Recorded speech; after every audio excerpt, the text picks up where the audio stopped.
In the middle of the typhoon, she saw a miracle. On the other side of the bridge, countless yokai rushed over. They formed a wall with their bodies, blocking the storm outside. The uncle traveling with her was stunned by the sight. And that wasn't all. The fallen motorcycle was lifted by an invisible force. Even the uncle was picked up and placed back on the bike. The yokai fought hard against the typhoon. Some were blown away by the wind and accidentally knocked the uncle out. Right away, a yokai named Iwa took his place and pushed forward at full speed.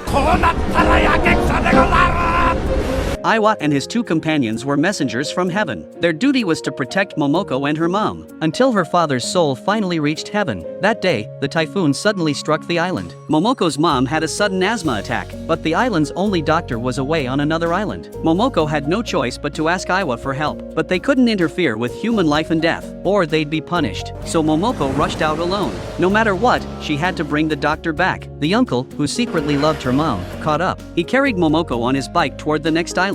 Meanwhile, the little yokai in the mountains seemed to hear a command. They ran everywhere, spreading the word. Soon, groups of yokai of all shapes poured out. The uncle and Momoko reached the bridge over the sea, but the storm was too strong. A piece of cloth flew onto the bike, forcing them to stop. The fabric wrapped tightly around the wheel. The two of them couldn't deal with it alone.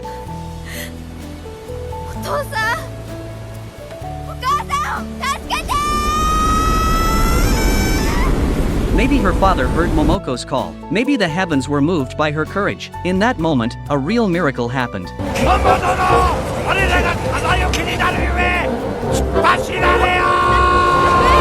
Iwa ignored the punishment and led the yokai from the mountains. They used their bodies to shield Momoko from the storm. With their help, her mom was safe, and it was time for Iwa and his companions to leave. Momoko thanked them from the bottom of her heart for protecting her and her mom in her father's place. Before they left, Momoko asked them to deliver a letter she wrote to her dad. Even though it was forbidden, they agreed. As Iwa chanted a spell, their bodies slowly began to fade. It was time to say goodbye.